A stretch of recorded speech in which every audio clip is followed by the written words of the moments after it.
자, 반면에 시장 전망을 믿던 상장사는 63곳. 이제 기대보다 돈을 더 벌었다라는 거죠. 근데 이게 이제, 낮게 잡아서, 더 벌었다고 하면 별 의미도 또 없는 거야. 자, 이렇게 우리 상장사들이 돈을 못 버니까 어떻게 되겠어요? 저성장이 나오겠죠. 그죠? 3분기 영업이익의 총합이 47조 2,353억 원. 전망치는 50조 1,445억 원, 5.8%를 하였다. 자, 이렇게 영업이익이 줄어드니까 국가의 법인세가 덜 들어오겠죠? 그죠? 그리고 뭐 많은 월급을 줄 수 없으니까 소득세도 줄어들겠죠? 자, 그러니까 3분기 국내 GDP 성장률이 전기 대비 0.1% 오히려 역성장을 했다. 그죠? 자, 4분기도 우리가 예상치보다 안 나오거나 수출을 못하거나 잘못하거나 그러면 또 마이너스가 나겠죠. 자, 그래서 이제 우리가 한 2.5% GDP 성장률을 2.5% 이상 봤는데 자, 지금 자꾸 줄어들고 있어요. 2.2%. 한 2.0에서 2.2% 사이가 될 가능성이 높다라는 거죠. 여러분 2.2% 2%대면 저성장이에요. 저성장. 이미 저성장이고 실제로 1%대로 넘어가면 이제 역성장이 되는 거예요. 자, 그런데다가 우리가 여기서 트럼프 악재를 만난 거야. 그죠?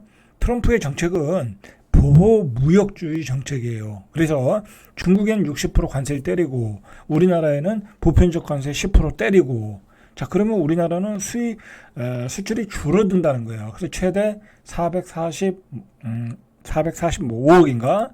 그 정도 줄어들 가능성이 있고, 그 다음에 중국에 이제 관세를 때리면, 우리는 중국에다 수출하는 나라인데, 중국이 역시 이 원자재를 수입을 하는 게 줄어들 수 있다는 거지. 그러니까 우리는, 중국의 경기 하락에 영향을 받고, 미국의 보편적 기본 관세에 영향을 받고, 그죠?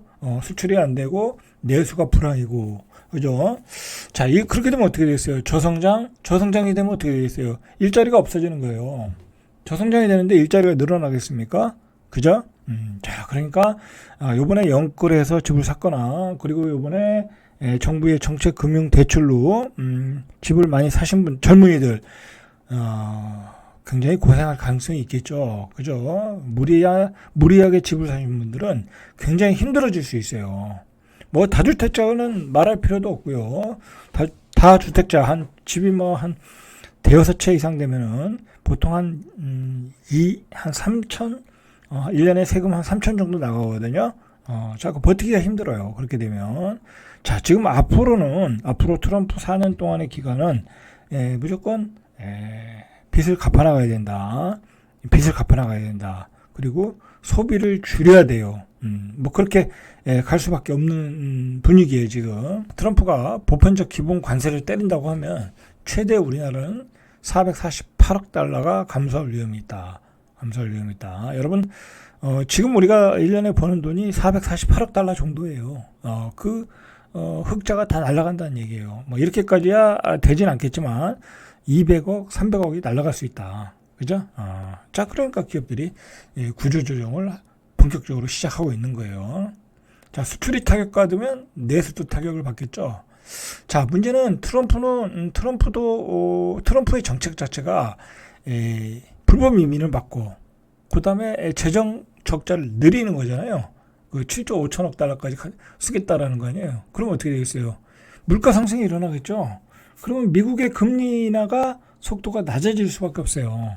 그럼 우리도 안 그래도 미국과 우리는 괴리가 있잖아요. 기준금리에 괴리가 있으니까 금리 인하를 못하고 있는 상황인데 우리도 금리 인하를 못하게 되는 거예요. 내수도 안 좋고 수출도 안 되는데 금리 인하를 해야 되는데 금리 인하를 못한다는 거예요. 우리는. 미국이 지금 금리 인하 속도를 낮춰야 된다. 아니면 내년 초가 마지막이다. 그런 얘기가 이미 나오고 있잖아요. 그게 미국의 트럼프의 정책과 연관이 되는 거예요. 자, 미국의 불법 이민을 막으면 물가가 올라갈 거 아니에요. 인력 부족으로 임금이 상승하고, 그죠? 생산 비용과 물가 상승이 일어날 거 아니에요. 그죠? 그러면 미국의 금리 인하 속도는 낮아질 수밖에 없는 거죠. 그죠? 그렇게 봐야 돼요. 자, 거기다가 지금 환율도 1,400원이야. 그죠? 1,400원. 1,400원이 이게 뉴 노멀이 됐어요. 이게 이제 이 밑으로 가기가 어려운 상황이 됐다라는 거예요. 강달러 기조가 트럼프의 정책이니까. 그죠? 그럼 우리는 또 물가도 올라가. 그죠? 우리 물가가 올라가면 금리를 내릴 수가 없잖아요. 오히려 올려야 될 상황이 왔다라는 거야. 그죠? 아주 어려운 상황이 왔어요. 자, 그러니까 지금은 절대로 뭐 부채를 많이 내서 집을 사야 될 상황은 아니다. 뭐 투자는 말할 것도 없고요. 그죠? 투자는 말할 것도 없고. 참 어려운 세상이 왔어요. 어려운 세상이. 그래서 내년에 우리 경제 성장률이 2%대, 2% 이하로 밑돌 수 있다라는 전망들이 계속 나오고 있어요. 그죠? 그 IB 투자 은행들도 2% 이하로 예상을 많이 하고 있고. 자, 그 다음에 여기 보세요. 현대경제연구원은 7일 내놓은 트럼프노믹스 2.0과 한국경제보고서에서 트럼프 대통령 당선인이 2차 관세 전쟁을 펼치며 우리나라의 경제 성장률 하락 압력이 0.46에서 최대 1.14. 그러면 이제 1%대로 떨어진다는 거죠. 2.0을 기준으로 보면 1.5 또는 1.2, 1.1 그렇게 추락한다라는 거죠. 1.1, 1.5 뭐 그렇게 되면은요 완전히 대량 실업자가 발생할 수 있어요. 그죠? 기업들의 구조조정이 더욱 빠르게 크게 이루어질 수 있어요. 그죠?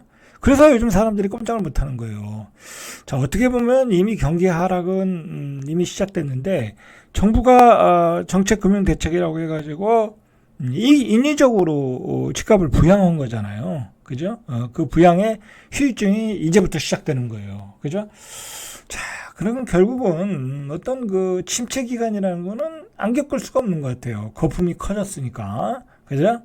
결국은 예전에 제가 초기에 방송할 때 이게 한 5년 정도 이상은 갈 것이다라는 게 결국은 가는 거예요. 그죠? 결국은 가는 거예요. 5년 정도 이상은 이런 침체 국면으로 가는 거예요. 결국은. 예. 인위적으로 올린 거니까. 그죠? 인위적으로 올린 거니까. 결국은 인위적으로 올렸다라는 것 때문에 결국은 또 젊은이들이 피를 보는 거야. 이게 문제가 커요. 자, 이거 내일이나 모레 좀 방송하려고 그러는데 우리가 OECD 국가 중에 이 사회적 갈등 지수가 커요. 이 사회적 갈등 지수라는 게 뭐 이제 진보와 우파와 좌파, 그죠? 뭐 그런 갈등도 있고, 뭐 부자와 중산층과 뭐 빈곤한 층 갈등도 있고, 그다음에 젠더 갈등도 있는데 이 중에 갈등 중에 뭐가 있냐면 그 세대 갈등이라는 게 있어요. 세대 갈등. 그러니까 기성세대와 지금 MZ 세대와 갈등, 그죠? 그 갈등도 커요. 자, 그런데 지난 정권이 아니죠. 이번 정권에서 이 정책금융대출로 기성세대들을 또 대출받아서 집을 사게 했는데 그 사람들이 손해를 보면 이 세대 갈등은 또 커질 수가 있잖아요. 그죠? 자, 요거는 이제 다음 시간에 제가 좀 이야기 해보겠습니다. 이게 할 얘기가 좀 많아요. 자, 이렇게 우리는 저성장으로 가고 있다. 거기에 우리 앞에 기다리는 것은 저출산 고령화 그리고 엄청난 부채, 그죠? 이거 집값이 뭐 지금 뭐 올라가고 뭐 그럴 상황이 아니에요. 지금 생존을 어떻게 할 것인가를 고민해야 되는 시기에 우리가 생존을 어떻게 해야 되는 건가. 자, 절대값 TV의 명품 PD 한 PD였습니다.